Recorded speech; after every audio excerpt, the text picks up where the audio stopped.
I had anything to say about it. So when I became 27 years old, I started eating healthy and what we knew about health back 20 years ago, and I started working out and doing little things and joining sports clubs, and that was my transformation back when I was 27 years old. And I didn't really know what I was doing, and I'm glad I caught up with Beachbody because it gives you a systematic approach of what to do. Health and nutrition, we didn't really know what to do. I remember eating salad. It said eat more salads. And I'd put salads together, and then I would dump just about a quarter gallon of ranch dressing on the salad, thinking, I'm eating healthy. So we didn't really know. We just sort of just faked our way through it. As far as working out, my buddies and I would go to the gym, and all we would do is we'd see how much weight we could lift every day. So we'd go to the bench press, and we'd do our max, then we'd go to the curl bars, we'd do our max, then we'd go to the... And we just didn't really know what to do, but it was at least something that created a foundation. So when I got to do Survivor, I was 38 years old. And I thought I was in pretty good shape, and I was out there there was 20 and 22-year-old guys, and there was guys that were older. And I looked at a guy in my team named Roger. Roger was 52 years old out there. And I looked at him, and I thought, and I even did this little side interview, and they played it, and I said, I don't know how a 52-year-old guy can compete on a show like Survivor. Like, he has to be at such a serious disadvantage. There's no way a 50-year-old, 50 years old is really old, right? How could a 50-year-old person compete on a show like Survivor? You're competing in challenges, you don't get much food, and you have to fight and scrap for everything, and you're competing against other people and situations, and you got to build your own shelter. It's a pretty physically enduring environment. So I said that, and I did the Australian Outback 12 years ago. And then I'm 50 years old, and Survivor calls me in February of this year. And they say, we'd like you to do Survivor again, 23 seasons after I did it. Well, fortunately, that I had gotten a hold of Beachbody, and I had stayed in shape, and as soon as I said yes and my name became public, all the videos started appearing on Facebook and Twitter about me saying a 50-year-old person competing in Survivor is at a serious disadvantage. And it was really funny. And then Roger, the guy that I said that about, calls me on the phone.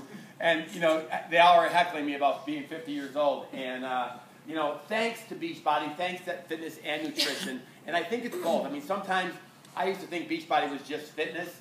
But without the nutrition, I think you're almost wasting your time. I think you really got to have both. So I'm going to play this first video clip because I think it's always a fun way to start the... How many people have seen any of the application videos for Survivor? They're online. You've watched some of them. You have to do a 3-minute... How many people in this room have tried out to be on Survivor? There's always somebody in the room that has tried out. You have to do a 3-minute video clip. So this 3-minute video clip, there's no rules on it. And I was at Survivor headquarters 4 or 5 years ago, and I'm snooping around in the back executive offices where they create the show because I want to see what's going on in the current season so I can get a head start on everybody. And I see this closet called the Survivor Rejects. Now, who wouldn't go look and see what's in that closet? So I go over to this closet, and I open the door, and there was 166,000 video tapes in there, people that tried for Survivor that didn't make it. And I kind of wanted to see what everybody did, so I was plugging through them. And before I left, I made a copy of my 6 favorite application videos, and I brought them here this morning for you guys to see.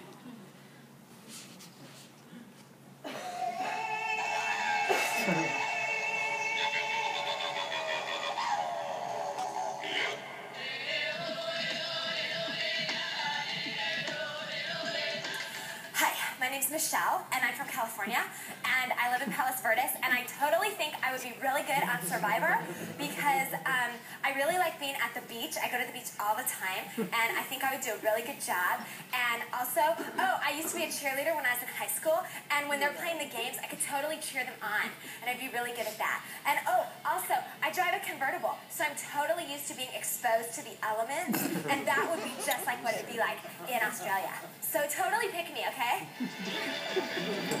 Hi, my name is Kathy. I'm 5 years old and 3/4. This is Mr. Pemberton. He goes everywhere with me. He's my best friend in the whole wide world. Me and my mom and my dad, we all go to the Outback Steakhouse. And so I think that it will be really fun to go to the Outback because that's my favorite place in the whole wide world.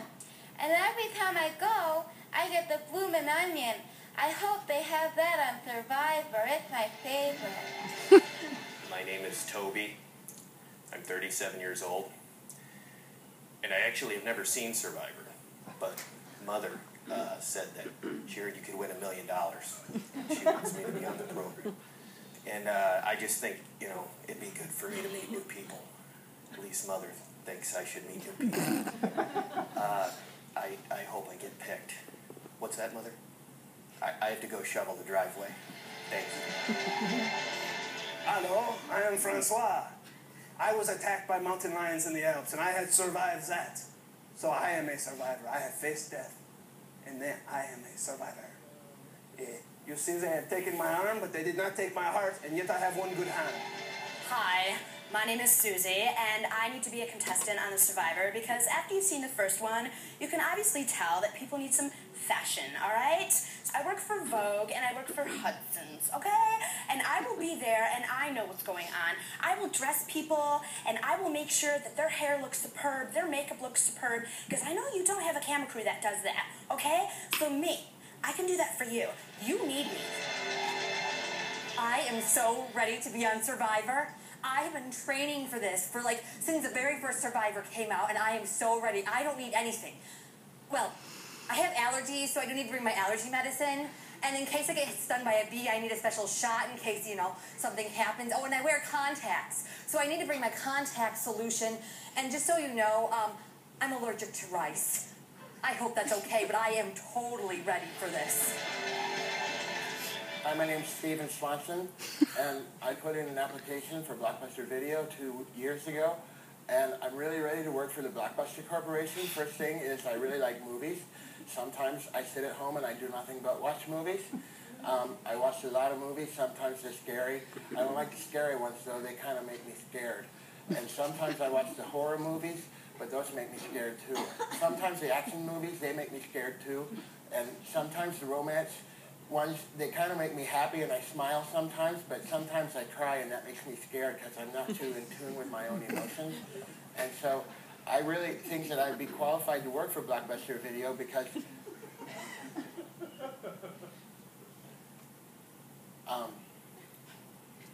no, I don't want to be on Survivor.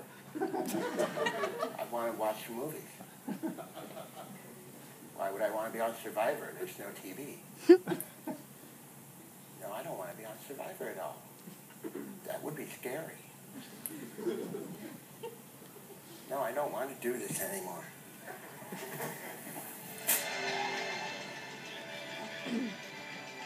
You've got to be kidding. I sure hope I'm not in their tribe. So there's rejects from Survivor, but there's no Beachbody rejects, right? It doesn't matter who you are or how fit or unfit you are or how close you are to your weight goals or anything. They'll take anybody in the program, and I mean, the lives change is just awesome. So we get out there on Survivor, and I'm going to kind of mix this because all of my clips are from the Outback that I did 12 years ago, and I'm putting together the new clips from the Philippines, which I'll have those in a few weeks. But everybody kind of thinks there's a little bit of a Hollywood element to this. I mean, it's probably the most common question I ask is, but is it really real? Do they feed you when the cameras aren't off? The cameras are never off. People ask, well, where do you go to the bathroom? Well, if you go to the bathroom, you're on camera. You go to the bathroom the same place where the bears do and the fish do. I mean, your option is just wherever there is out there. And they don't feed you. They really, really don't feed you. And for those of you that watch, I mean, I lost 40 pounds in 40 days out there.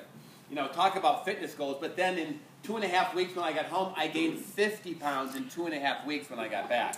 So that type of program does not work for sure. I'm living proof of it. All of a sudden, I couldn't get my pants closed. I'm like, wait a minute, this isn't going to work. So I want my upper body when I started and my abs on day 39 when I had lost 40 pounds. If I could find that, that would be the perfect way to be. But we get out there, and in Australia, they said, we're going to feed you one last time before you leave for the island.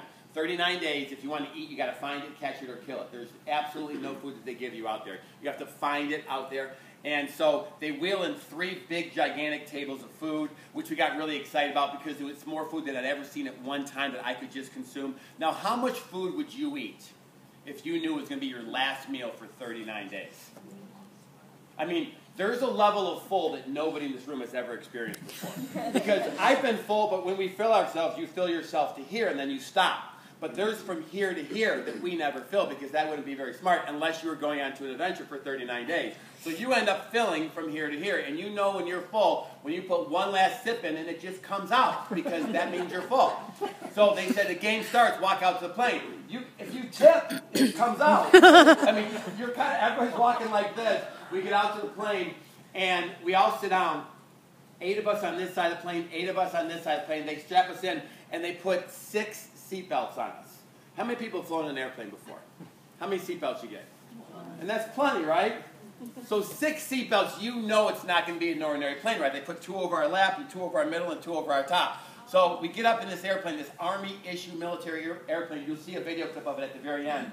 And we're flying through the air, and everything's good. We're kind of looking at each other, and all of a sudden the whole back of the plane just opens up wide. It's one of those planes where lots of people can jump out of it at the same time. When the back of the plane opens, it creates a draft that tries to suck everything out of the back of the plane.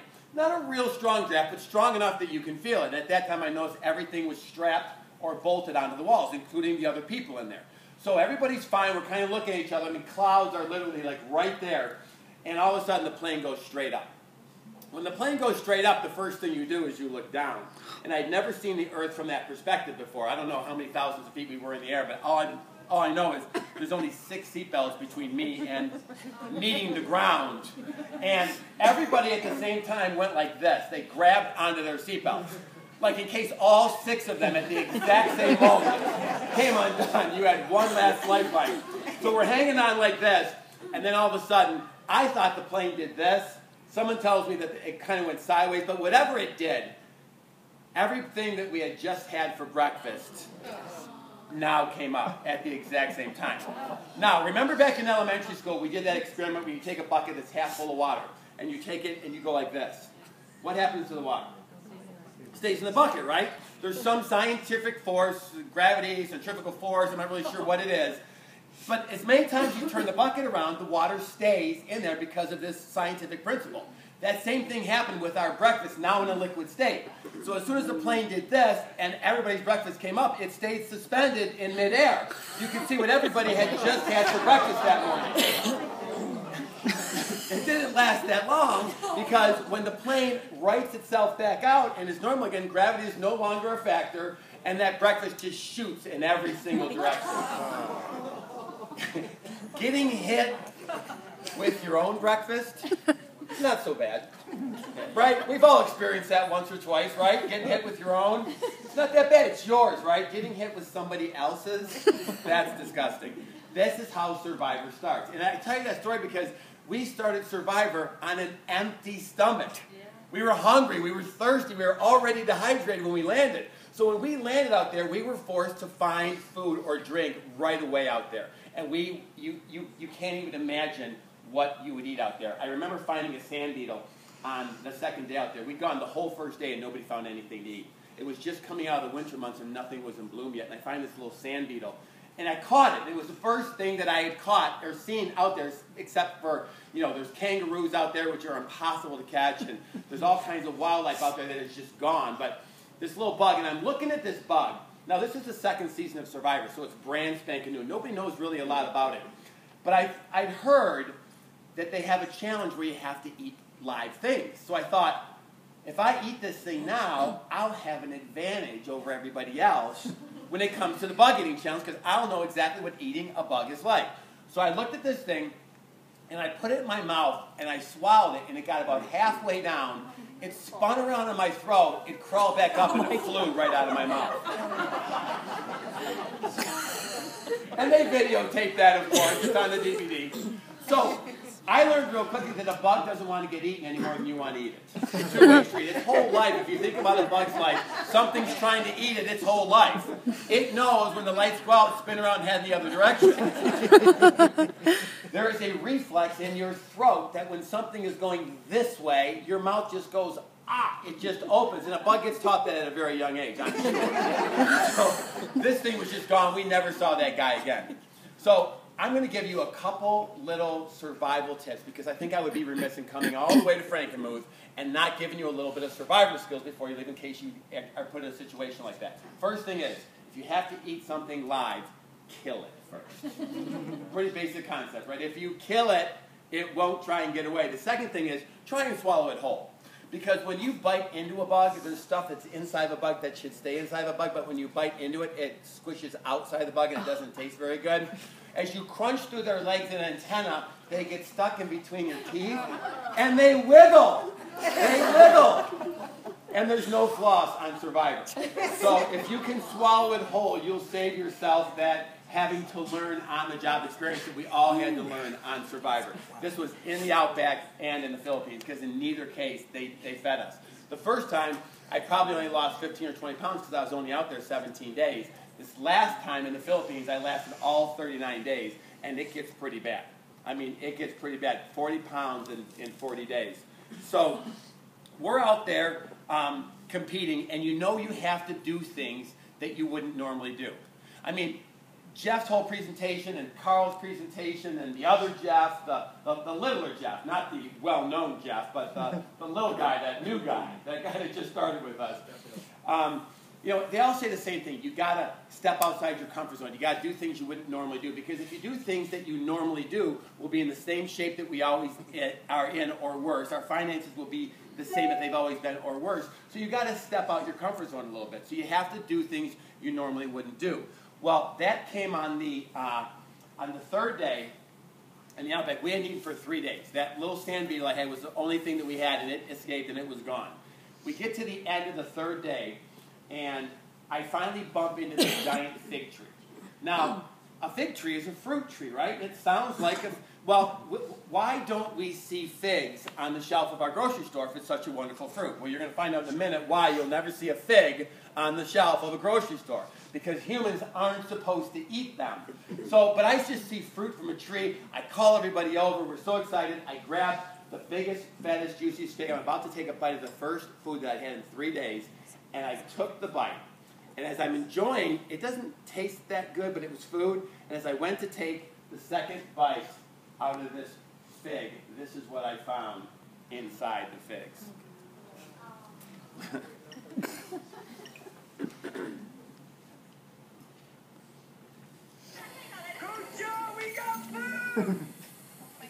Right under our noses.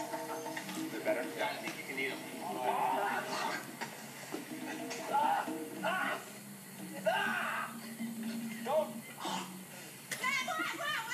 Don't bite into one. I know. Well, we're going to put the What is that? That's bugs, is it? No, that's not bugs. If they're not moving. Let's see. I'm looking at bugs. Let's see. Here's how it's going to work. One member from each tribe will come up. I'll spin the wheel, and you'll eat what's on here. This is mangrove worm. It lives in little mangrove trees. It usually burrows a small hole in its infancy stage, and then as it grows, the hole gets deeper and deeper and deeper, sort of like a termite. Here we go, guys. 3, 2, 1, you're on.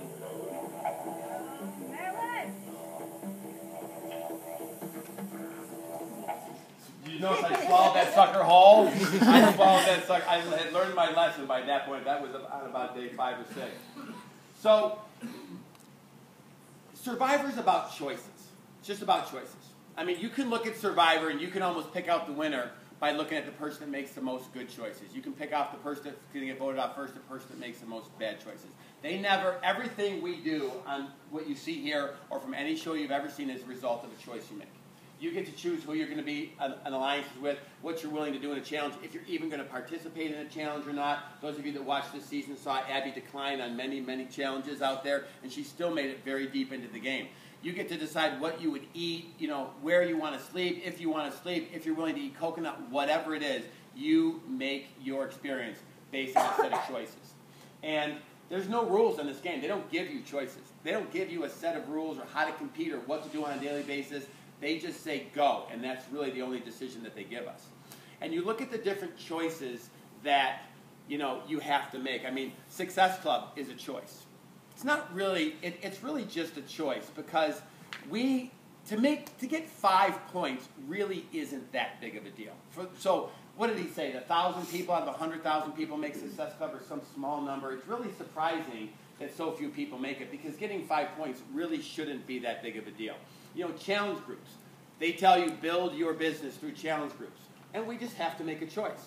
Those of you that make a choice one way, those of you that make a choice to do challenge groups, you're probably going to succeed a lot quicker. You're going to get to your goals a lot faster. Those of you that decide to achieve Success Club, you're going to get to your goals faster. Fitness is a choice. Nutrition's a choice. I mean, this morning I woke up, and I knew that I probably should leave my house at 7:30 this morning to get here on time and to catch the whole program, get here a little bit early, talk to Jeff. And I sat there and I struggled with, I'm not going to get a workout in today. I'm not going to get a workout. And my goals are to work out. So I took a part of my morning and I skipped some of the things that I was going to do, and I put shoulders and arms in from P90X, and I did it this morning before I came. Did I do the whole 51 minutes of it? No. Did I skip the warm-up? Yes. Did I skip the cool-down? Yes. Did I plow through it? See, I know P90X so well that I don't even need to put the DVD in anymore. I just do it so I have someone to work out with. You know, I like work because no one else will work out with me at 6 o'clock in the morning or 7 o'clock in the morning. Although I do need to tell the story. When I got P90X, I don't know what it was, 3 or 4 years ago, whenever it was, I ordered it and it sat on my counter for 2 to 3 months. It sat on my side of the counter. We call it my side of the counter. She's got her side of the counter, I got my side of the counter. Her side of the counter is about 4 times larger than my side of the counter. And she still wants my side of the counter also. So, but that's wife's prerogative. Anyway, one day, it was a Sunday night, and she looked at me and she said, I'm sick of looking at that thing. At 5 o'clock tomorrow morning, I'm starting it.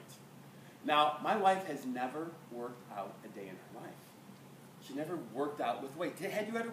No, she had never worked out with weights. Not ever before in her life. She'd never been on a fitness program. She'd never done anything like that. And she said, I'm starting at 5 o'clock in the morning. A woman that likes her sleep as much as any other person in this room. I don't like sleep. She does. She said, I'm starting at 5 o'clock in the morning with or without you. I'm like, there's no one that's going to start P90X at my house without me being a part of it. So for 90 days, we did the entire program together. So as we're sitting here today, she made a last-minute decision to come here this morning. I'm kind of glad she did, because she looked at me, she goes, get us on that cruise. I'm like, why don't you get us on that cruise? And so there's a really good possibility that we're going to do this together. So, I mean, that's kind of exciting. But it's all a choice. It's all a choice. A funny story is 2 summers ago, I hadn't been on a bike in about 5 years, maybe 6 or 7 years. I used to mountain bike on these trails and street bike, but since we got married, I haven't biked at all. So my bikes have been sitting gathering dust for 5 to 7 years in the garage. And I get an email from March of Dimes, who I've supported quite a bit, and it said, we'd like you to participate in our fundraiser. And I went, oh, cool. So I went on marchofdimes.com and I looked, and there was a bike race that weekend. So I went, I got to hurry up. So I took my bikes to the bike shop. I had new tires put on. I had new tubes put in them. I had a new seat put on because my seat was falling apart. And I pick up the bikes on the way to the bike race. So I hadn't been on a bike in 5 or 7 years. And I get there, and I'm all excited for this bike. They go, what the heck are you doing here? I said, I got your email about the fundraiser. They said, no, the fundraiser was 3 months from now. It's the golf fundraiser in September, not the bike riding fundraiser. They said, what are you going to do? There's a 25-mile, there's a 50-mile, there's a 70-mile, there's a 100, and there's a 200. I said, I want the 200. They said, you haven't been on a bike in 5 years. I said, I want the 200. And I did the 200-mile bike race. So it's from Detroit to Lansing was 100. You spent the night, and then you went Lansing back through these trails back there. So my wife and my family got all excited. They said, we're going to come and spend the night with you on the halfway point. We're going to come up there, and we'll get together, we'll eat, we'll have fun, we'll go out. After the 100-mile bike race, I could bear, I couldn't get off the bike. I just went as slow as I could on a patch of grass, and I just fell over because I really couldn't get off the bike. And so the team Toyota had a series of riders, and they had tents set up, and they had these masseuses there that were massaging. And I went up to the lady and I said, I don't care how much it costs, but I need to have, I'm not part of Team Toyota, but I need to have one of those. Did we spend a minute together that night? not a minute. My whole family came up, spent the night in this hotel with me that was part of the race, and I just collapsed on the bed. I get up the next morning, and I couldn't move. I literally couldn't move. So I broke into the jacuzzi, because it wasn't open at 4 a.m., because the bike race started at 6 o'clock the next morning. I broke in, and I sat in the jacuzzi for about a half hour, got in, did the other 100 miles on the way back home. And, but I did it. And you know why I did it? Because of Beachbody. I was able to do it. And I think that Beachbody allows you to live the life that you always wanted to live without having to think about it. Like most people would have to think about certain things, like having to do Survivor at 50 years old. I get asked all the time by these reporters, People Magazine and Entertainment Weekly and all these different new, like how could you be 50 years old and go do an adventure like that? Because of Beachbody. Because of health and fitness decisions that I made in my life. So it's more than just trying to get a six-pack abs. It's more than just losing a little bit of weight. It's more than just building your bank account or paying off bills or mortgages or putting $50 in the gas tank or going out to dinner with your family. It's way more than that. For me, it's the ability to live my life any way that I want to live it. Being able to make a decision to do a 200-mile bike race instead of having to do a 25-mile bike race. I got asked to go swim the English Channel in the year 2013. You have to apply for this like 2 years in advance. It's a crazy, crazy, crazy, stupid thing that anybody would ever think about doing. I'm going to do it. And guess what? I'm not even a swimmer. But it doesn't matter. It doesn't matter. Because I have followed Sean and I have followed Tony and my 21-year-old son bought Body Beast and he's trying to get like to be. I don't care about being like that, but he does. And so we own all the different programs. But I think it just gives you the option of living your life the way you want to live it.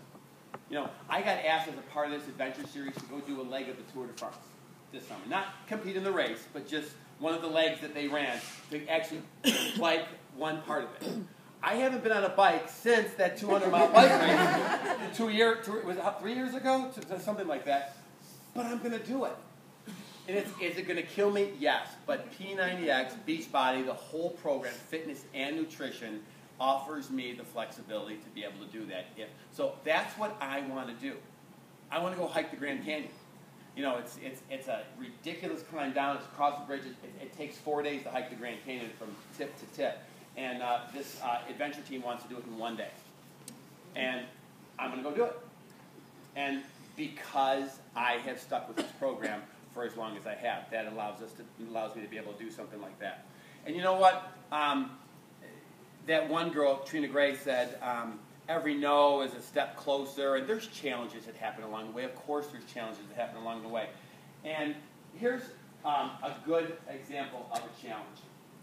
This was a challenge where the two strongest guys from your team had to hold water. So you had a long bamboo pole on your back, and their team, with buckets of water on their shoulders, raced up these really narrow set of planks to put buckets of water on our strongest member's shoulders, while at the same time, our team raced up this other set of narrow planks to put buckets of water on their strongest member's shoulders, and the first person that crumbled under the weight of this water would lose the challenge.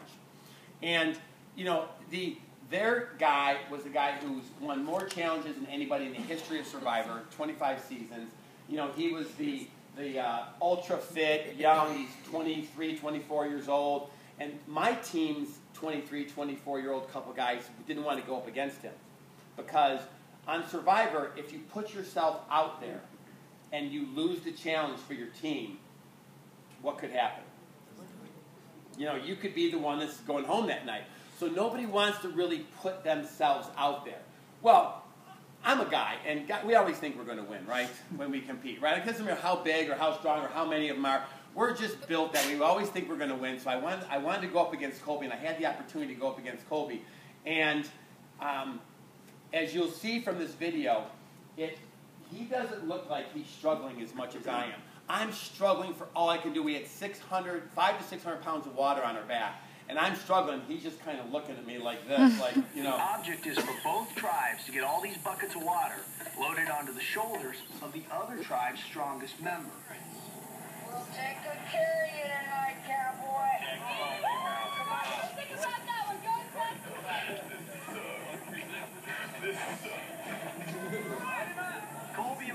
You guys now have all the buckets. That means you're each holding more than 400 pounds of water. Whoever holds on the longest wins.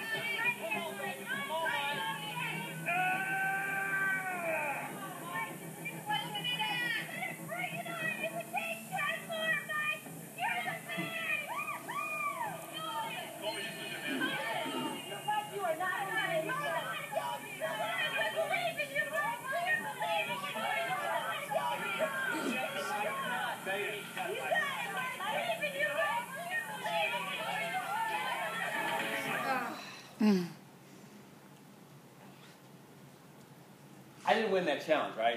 My team's like, we won, no. And their team's like, no, we won. And so we sat on the beach for 3 hours. They didn't have any idea how to, if that challenge, why it broke or what to do. They had no plan B for how we were going to find out who the winner of that challenge was. But what I learned from it was so many times during that 2.5, we were out there for 2.5 hours holding that water. What I learned from that is,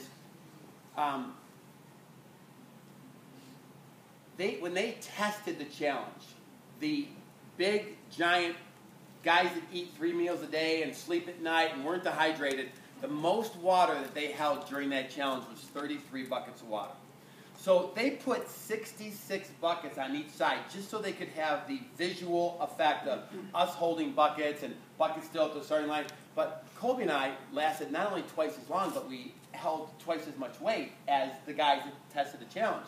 And they couldn't figure it out. And it was just the will to win. It was just the will to win. Because these guys that were testing the challenge, they weren't competing for $1 million. Right? They weren't going to be on national television, competing against somebody else. Their kids weren't going to be watching them. Their wife wasn't going to be watching them. So they just didn't really have the why, as Trina Gray said.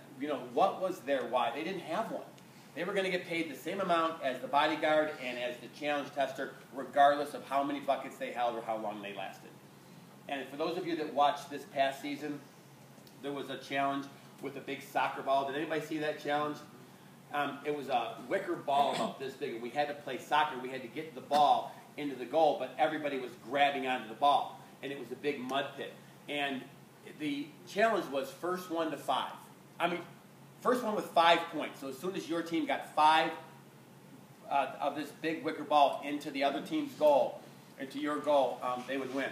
We were out there for about an hour and a half, and Jeff Croak said, how about the first one to 3 points? Because nobody had scored a point yet in an hour and a half. And after about another hour, he said, how about the best 2 out of 3? And finally, after 3 hours of pushing on this ball, we had to negotiate a settlement. It was the first time in the history of Survivor that they had ever not finished a challenge, that they had to negotiate a settlement during this challenge. It's the same thing. The people that tested this challenge, and I even asked the people, I met the people that actually tested challenges.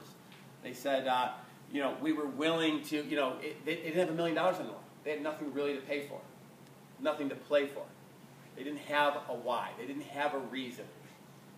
So having that reason, I think, is a pretty good reason. Why are you getting up at 6 o'clock? Why did we get up at 5 o'clock in the morning to do P90X? Why did you come here today? Why did some people not come here? Because maybe they just don't have a why. I think that why are you doing it is probably a pretty important thing for some people. It's pretty easy on Survivor. I didn't have a set of goals out there. I wanted to win, but I didn't realize that in every single challenge, I wasn't ever willing to stop, no matter what it was, because I had a why. I wanted to win. I got back a second chance to do Survivor, and I was out there for one reason only, to win $1 million. I didn't care if it was on TV. I didn't care if I got any airtime. I didn't care about anything except for winning that $1 million prize. And every time I would get closer, the camera people would pull me aside and they said, listen, you made it 17 days the first time. Now you've made it 18 days. You've surpassed your last mark. Aren't you excited? I said, nope. Because I didn't hit my goal. My goal was to make it all the way to the end. And that's what I was, able to do this time. So find out what it is that is going to make you hang on. And if you hang on long enough, see, I was going to quit so many times out there. And I remember Elizabeth saying to me, your kids are watching. Your kids are going to be sitting there watching with their friends saying, that's my dad. And that was enough for me to keep hanging on. That was enough for me. Plus, I knew if I lost, that I might be the one going home that night. I had a really good reason why to pay the price. You know, I had a really good reason to pay the price. And what's your reason for paying the price? You know, you could be doing a lot of things this morning. You could be doing a lot of things except for doing challenge clubs and hitting success club. You could be doing a lot of things. What's your reason why? The thing that I ended up being most, oh shoot, how do I stop that? How do I cancel that?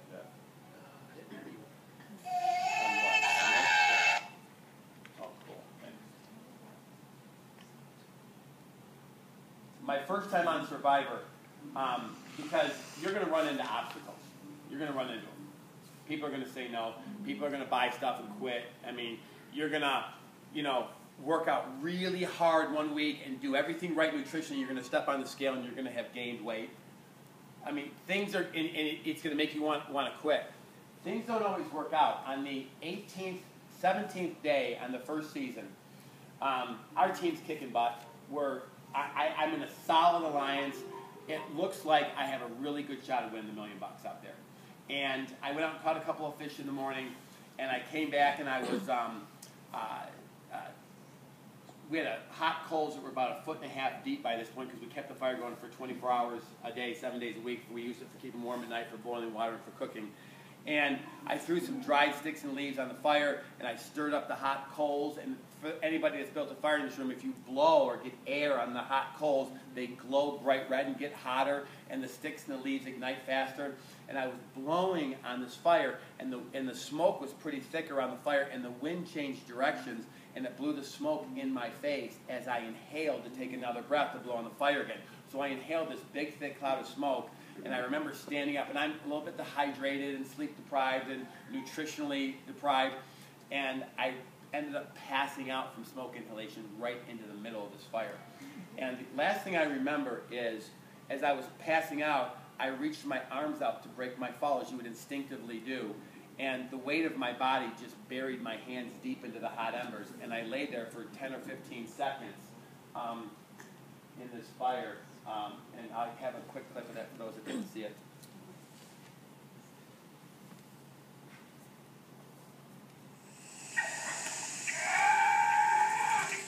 Okay? Oh my God! He's burnt pretty bad, Rick. Here's the water. What happened? Passed out. Passed out. Fell in the fire. Stay in the water, stay in the water.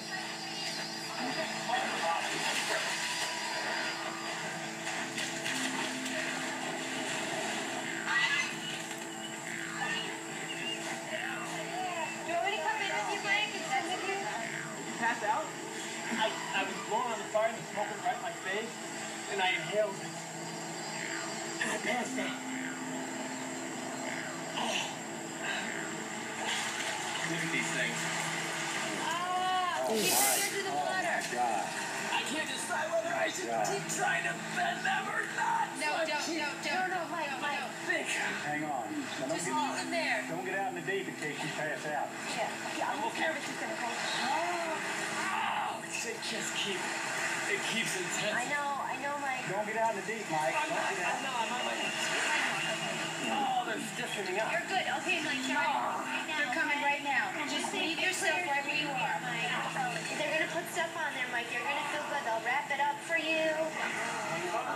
You're good. You're Bent over, working on the fire. I remember just... Leaned all over and they started shaking in the fire and jumped out. I thought he was having a seizure.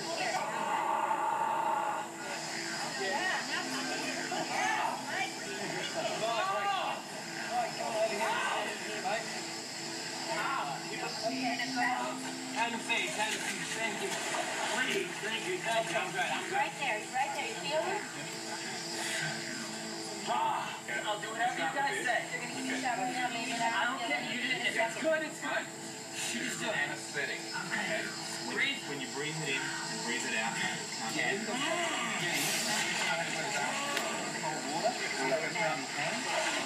just going to bring you out with the dressing on the start. Okay. Now, people are going to do some cold dressing ground, mate. Just to keep this cool, mate. That's the way. Excellent. One for the other arm. Put your other arm for me there, mate. Okay, buddy. Arms up the shoulders. Arms up the shoulders.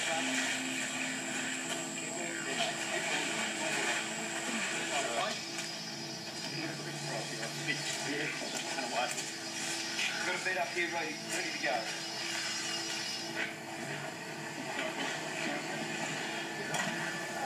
Three. Okay, have a lay down there, mate. We'll work on getting them.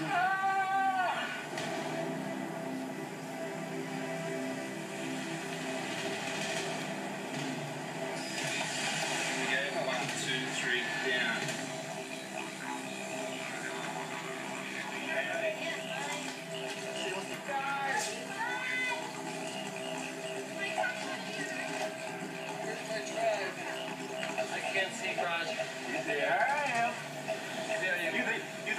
Fishing, didn't you?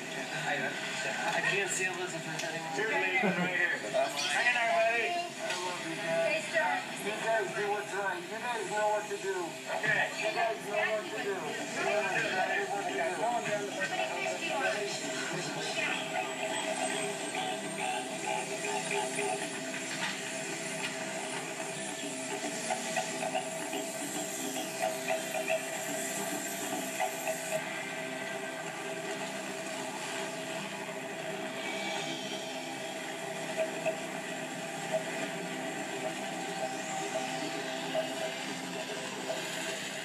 There's lots of ways that you can look at an experience like that.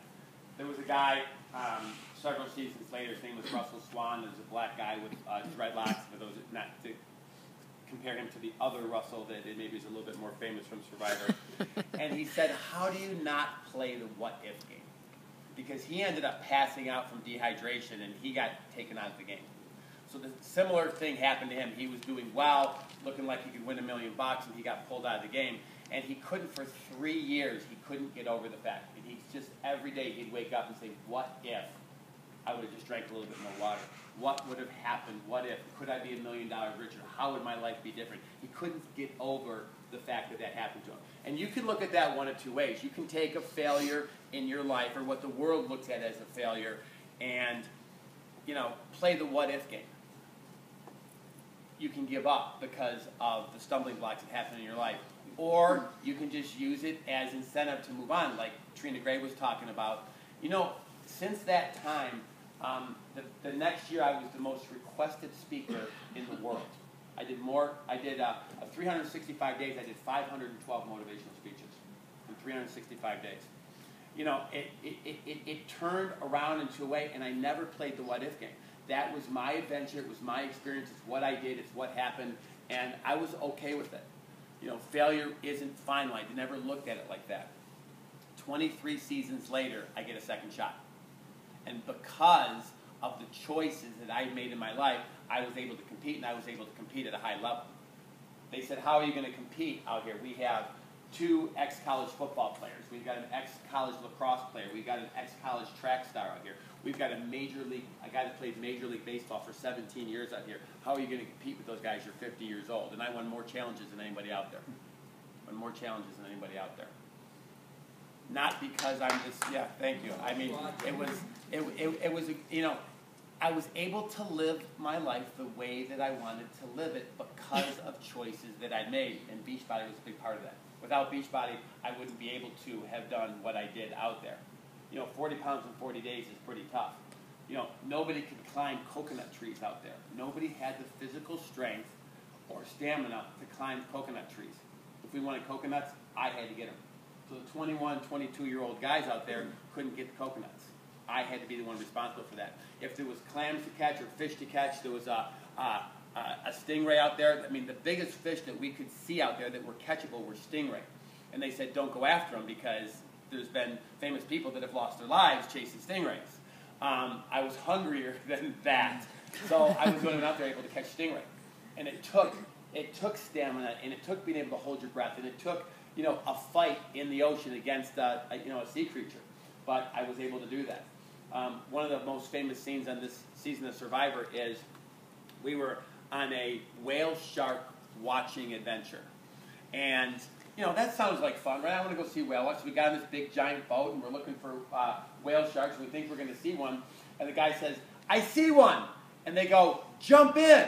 And we're like, what? They didn't tell us we were going to, like, we're not in a pen. When that one girl showed herself swimming with the dolphins, her and her husband and her 2 kids swimming with, well, I've swam with the dolphins before, but when you swim with the dolphins, you're in a cage with dolphins that were born in captivity, and they're used to being around humans.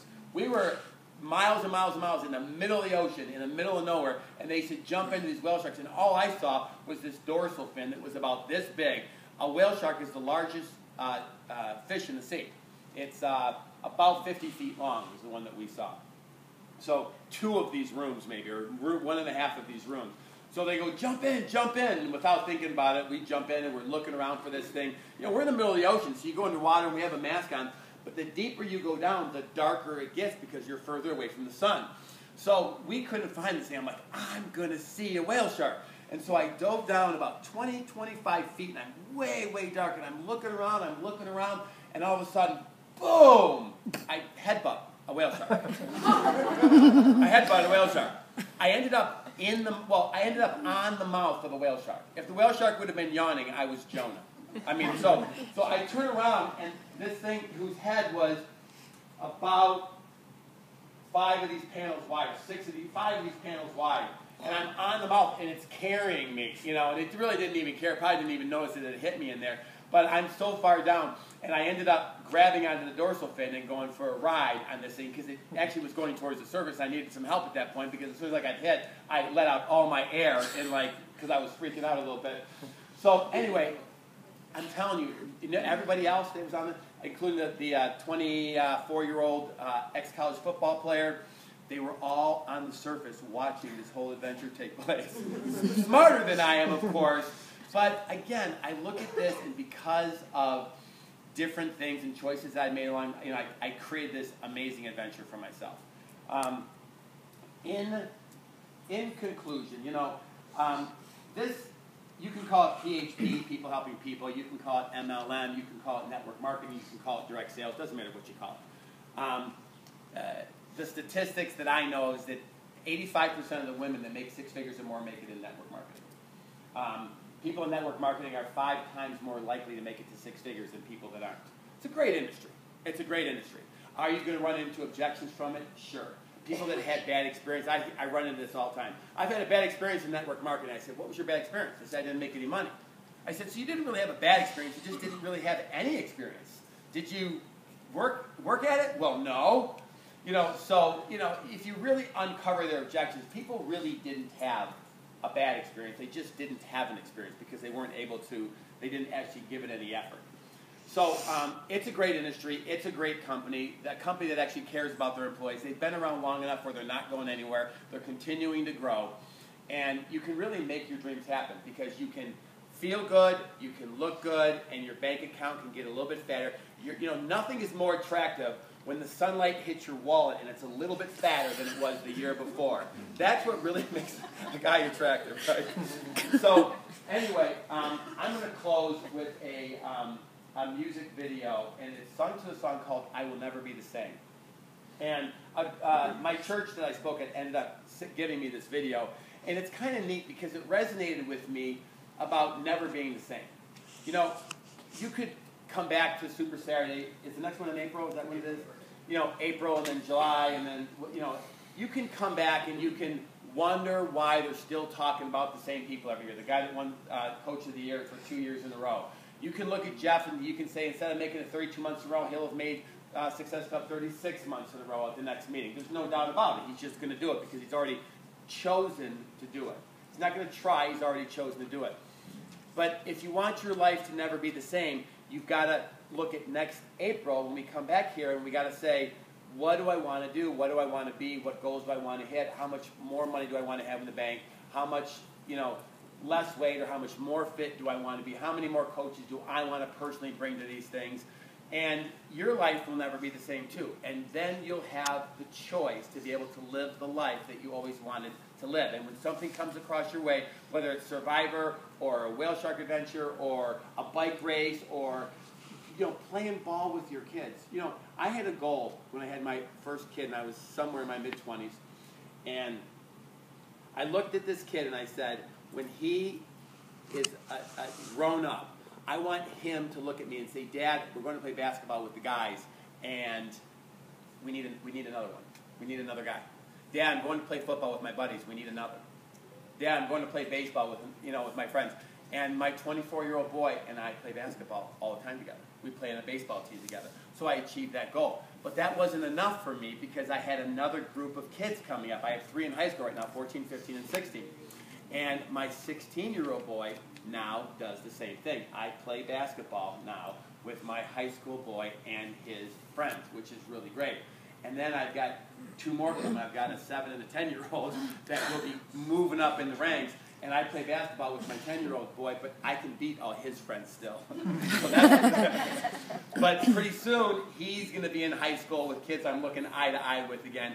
And I'm determined that when he's 16, 17, 18, 20, 24 years old, and he says, Dad, we need an extra, that I'm still going to be able to play ball with them. That's part of my why. I already know what my whys were when somebody asked me what it was. So I'm